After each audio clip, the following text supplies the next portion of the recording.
You hear that? This is Jane Douglas for GameSpot UK. We're here with Jim Boone, lead producer on Red Faction Armageddon. Hi Jim, thanks for joining us. Thank you, it's good to be here. Okay, we've seen the game a few times, but for someone who's not familiar with it, can you just give us a quick breakdown? Tell us what's the game about, when's it set?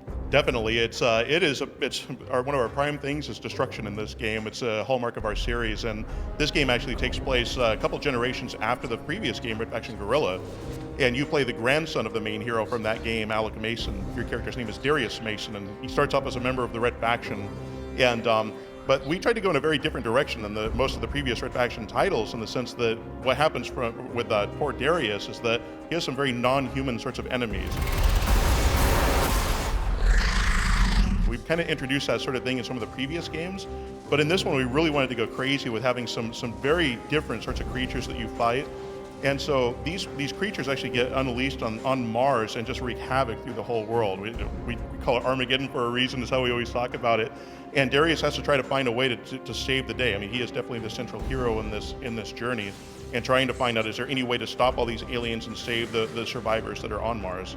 Okay, cool. As we understand it, they come from the deeps. That they're it's an underground set game, basically. Exactly right. There's about 20% of it or so that is still on the surface, but the majority of it is underground.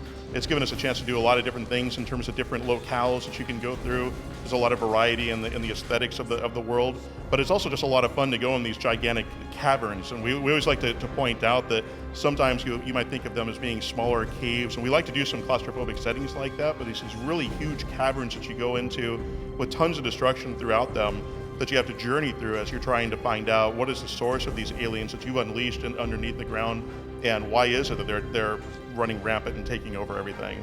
Okay, so you've still got some big underground spaces, but it is a more linear game, is that right? That is correct, yeah. That was something we talked about quite a bit actually early on, because Red Faction Guerrilla was an open world game, and it was something we were really pleased with and we thought worked really well. And early on, when we were talking about Red Faction Armageddon and what we would do with it, we talked to a lot of people that were fans of the Red Faction Guerrilla game and tried to find out what was it in particular that they really liked about the game. And the things we kept hearing were things like destruction. They love destruction, they love the combat, the enemies, the different weapons that you have.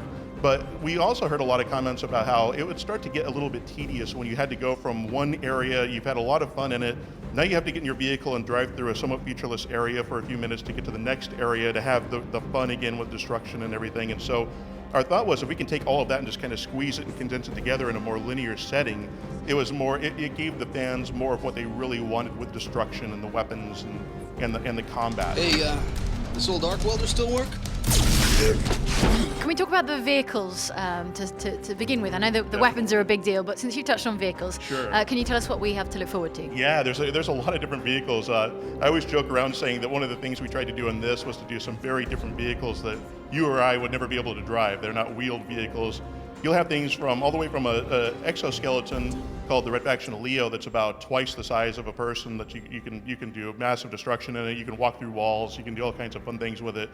All the way to flying vehicles. We actually have a vehicle that's very reminiscent of Descent. It's called the Inferno GX, so you'll be able to fly around. The Marauders have some very exotic vehicles. They have a vehicle that is a six-legged walker that actually is this gigantic walker that will walk through buildings. It has tons of really heavy weaponry on it.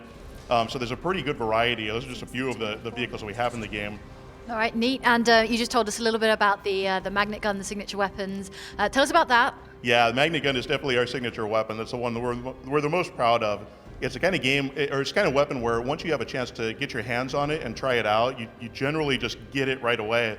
And what it is it's a weapon that allows you to fire a projectile at whatever target that you want that's destructible, or an alien or an enemy, anything that you want, and then you fire a second projectile and it brings that first projectile and everything it's attached to the second one. And so that could be anything from firing it at an alien and it sends the alien flying into a wall with an obvious sort of result, all the way to grabbing a side of a building and taking a gigantic huge chunk of concrete wall and flinging it all the way into a group of enemies.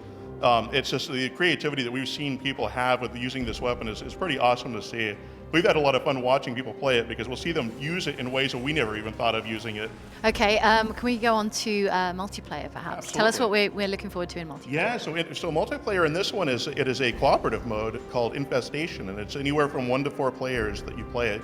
We have 8 different maps. The maps also have a dark mode that you can unlock that you can play through, and each one also has 30 waves of progression through it. So You and your friends can go through and play a cooperative mode where you go through and you have two different types of matches. You have a survival match where you have to survive the onslaught of the aliens that come after you. And then there's another one which is defend, which is particularly fun with our game because there's a particular structure that you have to defend. You have to use your repair ability, which is one of the nanoforge, the prime abilities of it. You have to repair the building as all these aliens attack it. And they have some very devastating weapons. It's something that was fun for us to give the aliens destructive weapons rather than just the humans always being the ones doing it. And so you really have to work hard and work as a team to try to keep those structures intact. And it was something that we also talked a lot about because we've been fans of competitive multiplayer for a long time, and there was a conscious choice on our part to go more towards this cooperative side because we really tried to put a lot into this and a lot of depth. There's a lot of upgrades, and the upgrades are actually shared between single player and multiplayer.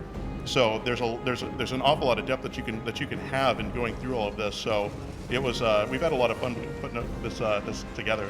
Okay, so that repair-based multiplayer mode, that's kind of in contrast to what you had in Guerrilla where it's all destruction-based. Yes, well, exactly. That's exactly right. One of the things we found is that forever, as long as we've been doing this game, people just love to destroy things. It's just something naturally fun about it. And then how we weave it into the gameplay is where it really starts to shine. But if you put a controller in someone's hand and just have them destroy things, it's just inherently fun. And what we found is with repair, it's almost exactly the same thing, where there's just something satisfying about just repairing an entire structure. And you can repair an entire structure from the foundation up, every bit of it. It's completely dynamic. And so our thought was, this is fantastic. It's something that very much leverages our technology, which is pretty unique to Red Faction, but it also takes us in a slightly different angle because it's our fourth game now in the Red Faction series, and so our thought was, what kinds of things can we do to keep it fresh? And so this was something we thought was pretty exciting in the sense that you have a mode that's just dedicated towards repair. All right, neat. Thanks very much for talking to us, Jim. Can you tell us what platforms and when's it out? Absolutely. It is 360, PlayStation 3 and PC, and it's out in June 3rd. Fantastic. Thanks very much. Thank you.